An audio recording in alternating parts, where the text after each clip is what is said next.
हे भगवान, फिर उसकी गति क्या होगी?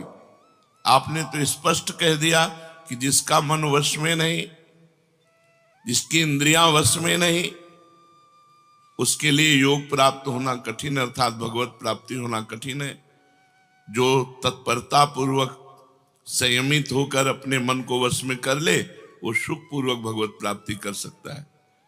पर उस साधक की क्या गति होगी जिसका मन, बुद्धि, चित्त, अहंकार ये वश में नहीं है, और वो साधना करता है, नाम जप करता है, सत्संग करता है, स्वाध्याय करता है, पर इंद्रिय विजयी नहीं है, मन विजयी नहीं है। अंतिम समय उसकी भगवत स्थिति नहीं रहेगी क्योंकि वो मन विजयी नहीं है। तो अप्राप्य योग्य संसिद्धिम काम गतिम कृष्ण गच्छति। ऐसे योग भ्रष्ट की क्या गति होगी जो अप्राप्य है, अभी प्राप्त नहीं कर पाया भगवान को। विषयाशक्ति है, असावधानी है, अंतकाल में मन परमात्मा में नहीं लगा, विचलित हो गया, साधन से हट गया, परमात्मा की प्राप्ति नहीं हुई। तो हे कृष्ण, कृष्ण सबको आकर्षित करने वाले, हे भगवान, आप ही जान सकते हो, इस प्रश्न का उत्तर आप ही दे सकते हो कि उसकी क्या गति होगी। तात्पर्य है कि वो नरक तो जाएगा नहीं क्योंकि नाम जप करता है। थोड़ा भी नाम जप करता है तो नरक नहीं जाएगा, थोड़ी भी भक्ति करता है तो नरक नहीं जाएगा। अजामिल के प्रसंग में यमराज जी ने अपने दूतों को आदेश किया था कि यदि कोई भी नारायण कृष्ण हरि बोलता है, गले में कंठी बांधे, वैष्णव है, भगवान का दास है, भूल करके मत जाना, तो नरक तो जाएगा नहीं, क्योंकि साधन करता है, नाम जप करता है, पाठ करता है, पर जितेंद्रीय नहीं है, मनोनिग्रही नहीं, इसलिए भगवत प्राप्ति तो होगी नहीं, ये भगवान कह रहे हैं। पर नरक तो जाएगा नहीं क्योंकि नाम जप करता है, और स्वर्ग की इच्छा नहीं इसलिए स्वर्ग नहीं जाएगा, और मोक्ष इसलिए नहीं हुआ कि वो मन इंद्रियों को बस में नहीं किया। तो उसकी गति क्या होगी? काम गतिम कृष्ण गच्छति, वो किस गति को प्राप्त होगा? कश्चिन्नो भय विभ्रष्टस् छिन्ना भ्रमिव नश्यति अप्रतिष्ठो महाबाहो विमूढ़ो ब्रह्मणा पथि। हे महाबाहो, हे अजान बाहु, संसार के आश्रय से तो रहित है और परमात्मा के मार्ग में भ्रष्ट हो गया है, परमात्मा को प्राप्त नहीं कर पाया और संसार के मार्ग को छोड़ दिया है, दोनों ओर से भ्रष्ट हुआ, उसकी क्या गति होगी? कहीं वो किसी बादलों की तरह छिन्न भिन्न नष्ट तो नहीं हो जाएगा? दोनों ओर से भ्रष्ट हुआ अर्थात संसार मिला नहीं, परमार्थ में भगवान मिले नहीं, तो उसका समय जो परमार्थ में गया, जो भजन साधन में गया, वो सब बेकार हो गया, क्योंकि आपकी तो प्राप्ति हुई नहीं। एतन्मे संशयम कृष्ण छेतुर्मर्हस्य शेषतः त्वदन्या संशयस्यास्य छेता नाहुपपद्यते। हे कृष्ण, मेरे इस संदेह को सर्वथा छेदन करने के लिए आप ही समर्थ हैं, क्योंकि किसकी क्या गति होगी इसका निर्णय तो सिर्फ भगवान कर सकते हैं। इस संशय का छेदन करने के लिए आपके सिवाय इस सृष्टि में दूसरा कोई नहीं हो सकता, इसलिए आप का गति कृष्ण, उसकी क्या गति होगी? भगवान बोल रहे हैं, बहुत सुंदर बोल रहे हैं। पार्थ नैवेह नामुत्र विनाशस्तस्य विद्यते नहि कल्याण कृत कश्चित् दुर्गतिम तात गच्छति। पहली बात है कि उसकी दुर्गति नहीं होगी, ये तो बस पक्की मान लो। वो नरक नहीं जाएगा, वो स्वर्ग नहीं जाएगा, मोक्ष नहीं होगा, लेकिन उनकी दुर्गति भी नहीं होगी। ऐसा नहीं है कि वो दुर्गति को प्राप्त हो जाए। जिसको अंतकाल में भगवान का स्मरण नहीं होता, उसका कहीं पतन तो नहीं हो जाता? अर्जुन का पूछना था। इस बात को लेकर के बहुत व्याकुलता थी कि बेचारा साधन कर रहा है, इंद्रियां बस में नहीं, मन में बस में नहीं, तो अंत समय भगवान का स्मरण नहीं होगा तो उसकी दुर्गति हो जाएगी। तो भगवान कह रहे पार्थ नैवेह नामुत्र विनाशस्तस्य विद्यते। हे पृथानंदन, सच्चे हृदय से जुड़ा था भगवान जुड़ना देखते, रहत न प्रभु चित चूक किए की, करत सुरत सहबार ही की। भगवान उसकी क्रियाओं को नहीं देखते, उसके चित्त को देखा, हृदय की बात देखी। वो भगवान से जुड़ना चाहता है, वो भगवान को प्यार करना चाहता है, वो भगवान से मिलना चाहता है, पर इंद्रियां वश में ना होने के कारण, मन वश में ना होने के कारण बार बार वो विषयों में फिसल जाता है, बार बार भोगों में पतित हो जाता है।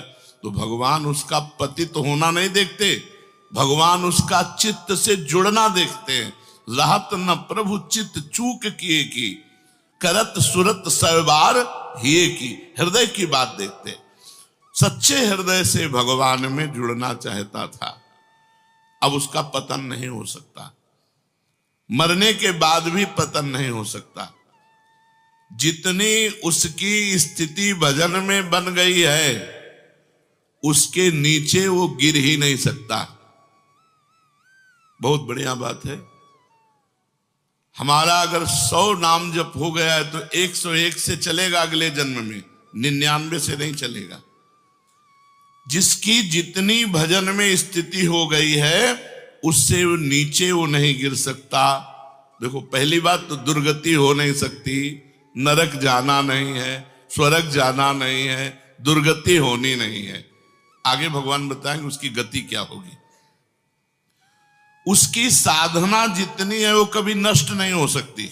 चाहे जितना बड़ा पाप बन जाए, उस पाप का उसे दंड भोगना पड़ेगा, लेकिन उसकी साधना नष्ट नहीं होगी।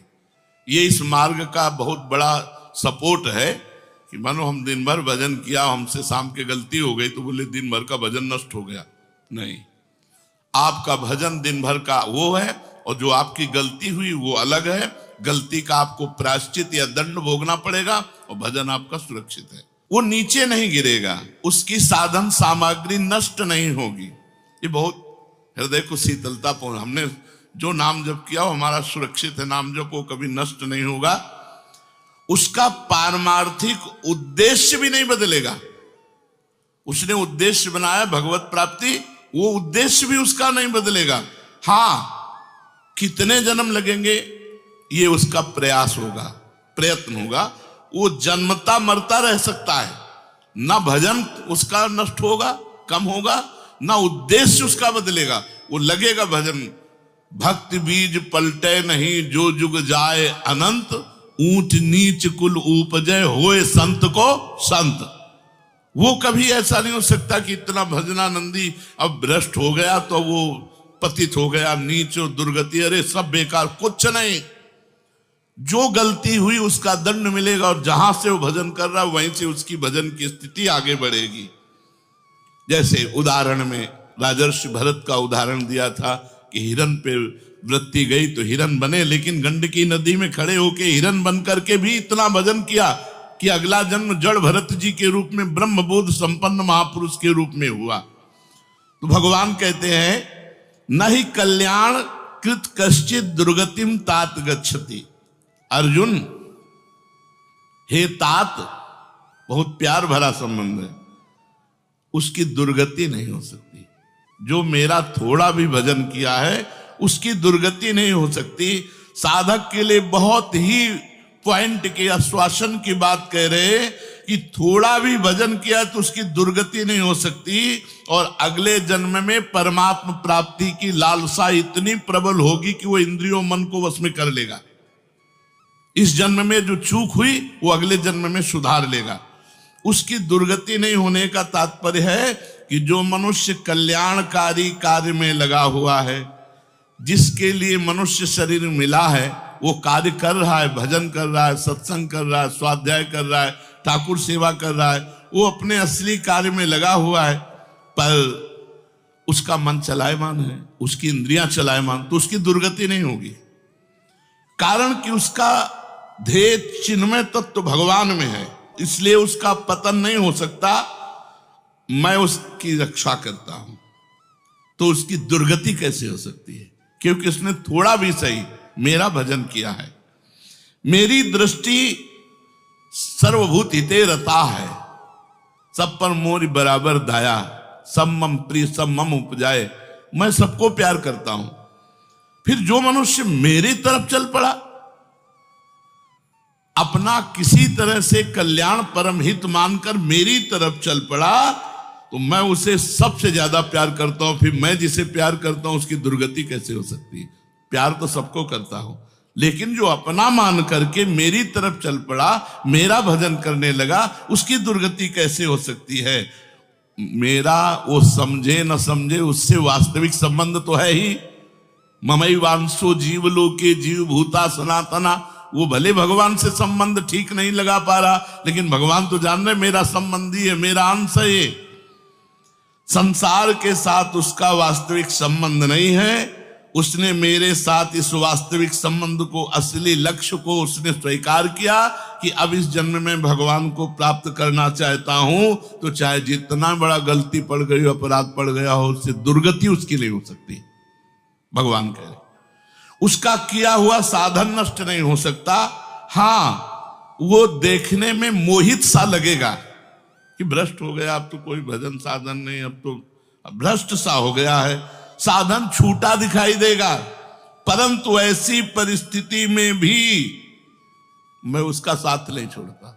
उसने मेरा भजन छोड़ दिया, मेरा साधन छोड़ दिया, लेकिन मैं उसका, जैसे एक सत्संग में दृष्टांत में देते थे कि जगन्नाथ जी की सेवा में श्रीअंग पार्षद रहते थे, तो उनमें से एक पार्षद वैश्या संसर्ग करने लगे कुसंग के कारण। तो जब सब पार्षदों को पता चला तो उन्होंने बुलाया और कहा, देखो तुम परम पावन श्री जगन्नाथ जी के अंग सेवी हो, या जगन्नाथ जी की सेवा छोड़ो वैश्या का संग करो, या वैश्या संग छोड़ो जगन्नाथ जी का अंग संग करो। तो भगवान की माया से मोहित हुए, साधन से गिरे हुए होने के कारण उन्होंने जगन्नाथ जी का अंग संग छोड़ दिया और वैश्या का अंग संग स्वीकार किया। आश्चर्य की बात कि जब उनका शरीर पूरा हुआ, वैश्यागामी जो अंग संग सेवी थे, तो जब शरीर पूरा हुआ तो जगन्नाथ जी ने स्वप्न में अपने पार्षदों को आदेश किया कि उसकी अंत्येष्टि क्रिया हमारे पार्षदों जैसी की जाए। तो उनका प्रभु स्वप्न में ही कहा कि प्रभु उन्होंने तो आपको छोड़कर वैश्या को स्वीकार कर लिया था। तो बोले उन्होंने छोड़ दिया था, ये उनकी हिम्मत है, हमारी हिम्मत नहीं, हमारा स्वभाव नहीं है, हमारी सामर्थ्य नहीं है। हम एक बार जिसको पकड़ लिया उसको कभी छोड़ते नहीं। तो भगवान यहां कह रहे हैं कि कभी कभी वो मोहित हो जाता है, वो साधन छोड़ता, लेकिन मैं उसे नहीं छोड़ता। ये खास बात समझो, मैं उसे नहीं छोड़ता। उसका किया हुआ अपराध, किया हुआ पाप, भले उसको थोड़ा समय दंड भुगताने के लिए, लेकिन मैं उसे छोड़ता नहीं हूं। तो उसकी दुर्गति कैसे हो सकती है? इसलिए घटना घट सकती है। ये तो भगवान कह रहे मनमानी मत करना, कह रहे घटना घट सकती है। आपने अपराध किया, आपको पाप का दंड मिल सकता है, लेकिन मैं उसके अंदर ऐसी व्याकुलता पैदा करूंगा कि वो सब प्रपंच छोड़कर दौड़कर मेरी तरफ भाग पड़ेगा, क्योंकि मैं उसे नहीं छोड़ता। जैसे गोपियों में थोड़ा अभिमान आया, मैं अंतर ध्यान हुआ, लेकिन उन्हीं के बीच में रहकर जहां व्याकुल हुई मैं प्रकट हो गया। तो भगवान कह रहे हैं कि एक बार जिसके भीतर थोड़ी भी साधना चल पड़ी,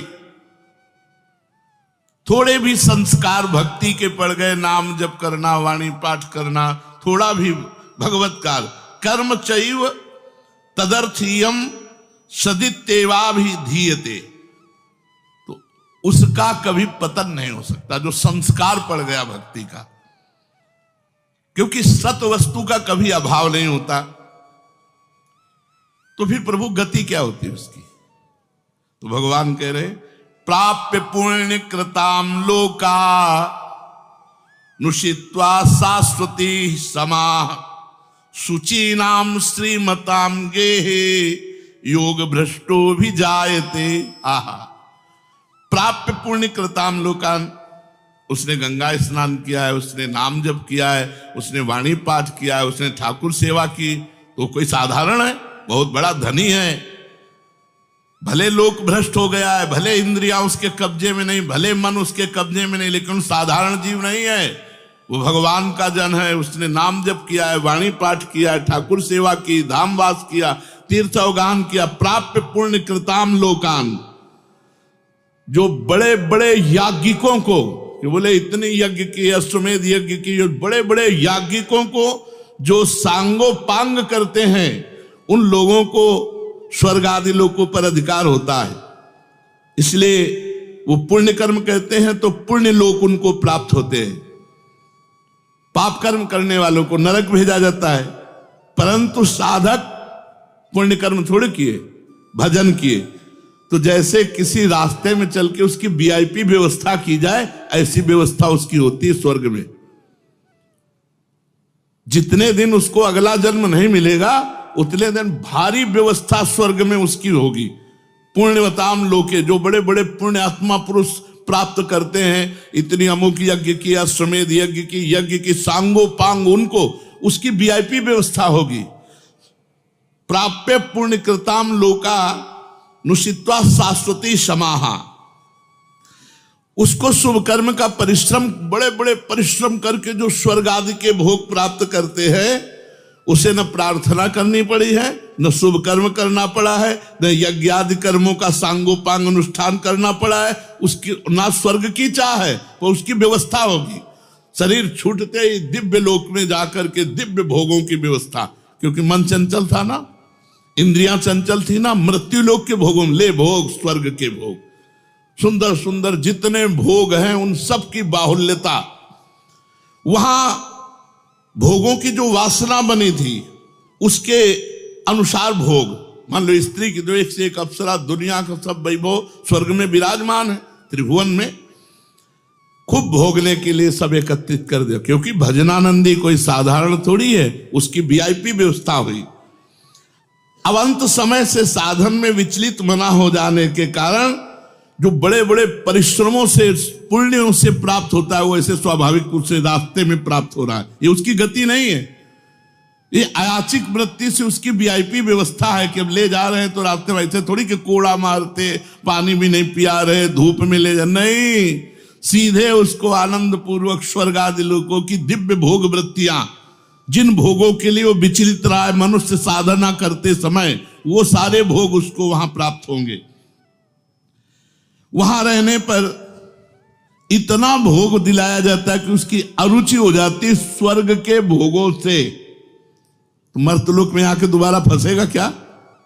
स्वर्ग के भोगों से अरुचि हो जाती है। जहां आसक्ति रही है वो भोग ही भोग उसको व्यवस्था कर दी जाती है, वो घृणा हो जाती है उसको स्वर्ग में ही भोगों से। इतनी वीआईपी व्यवस्था, क्योंकि अंदर से तो भजन था, उद्देश्य भगवान की प्राप्ति का था, तो स्वर्ग आदि के भोग भोगने पर उसे घृणा हो जाती है। वो अपनी वासना जो अंदर थी, जिनके कारण इंद्रियों मन को जीत नहीं पाया, वो देख लेता है, अरे अब ये तो मर्त्य लोक के भोग है, स्वर्ग के भोग, उसको वहां उसके अंदर घृणा हो जाती है। उसित्वा शाश्वती क्षमा, फिर उसे और ऊंचे लोकों में, अगर समय है अभी, तप लोक, जन लोक, महालोक, ब्रह्म लोक, ऐसे महान लोकों में उसे ऊंचे के लोकों में भेजा जाता है। और वहां भी इसलिए भेजा जाता है कि यहाँ के स्वर्ग के भोगों से रुचि, अब यहाँ के ब्रह्म लोक के भोग देख ले। भजन का फल है ब्रह्मादिक के भोग सब विषम लागत ताई, नारायण ब्रज चंद की लगन लगी है जाई।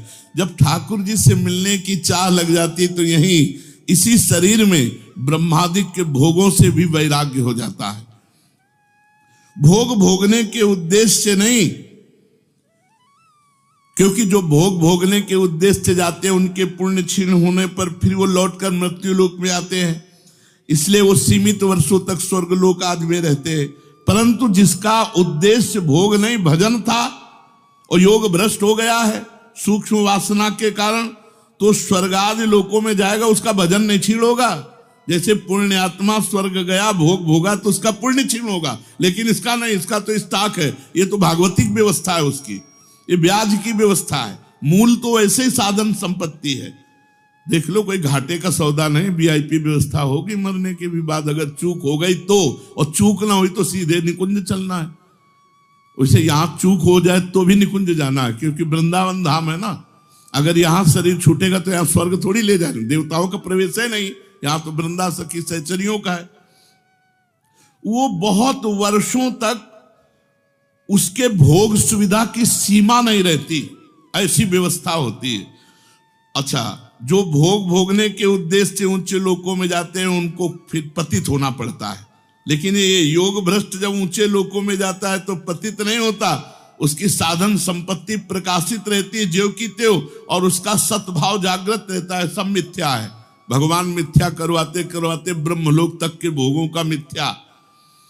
अब उन सुख भोगों को भोगने के बाद शुचिनाम श्रीमताम गेहे योग भ्रष्टो भी जाते। अब यहां जब प्रकट हुआ, कब उसका जन्म होगा? कोई सीमा रखी जाती है? अरुचि सीमा रखी जाती है। जब तक उसे भोगों में अरुचि नहीं होगी तब तक ऊपर के लोगों को भोगों में उसे रखा जाएगा। नरक वरक तो जाने की बात नहीं, वीआईपी भोग। जब अरुचि हो गई, अरुचि होगी ही, क्योंकि वो भगवान का भजन करता रहा है। वो ऐसा नहीं कि अब विश्राम मान ले कि अब अप्सरा मिल गई, विमान मिल गया, स्वर्ग मिल गया, अब यही नहीं।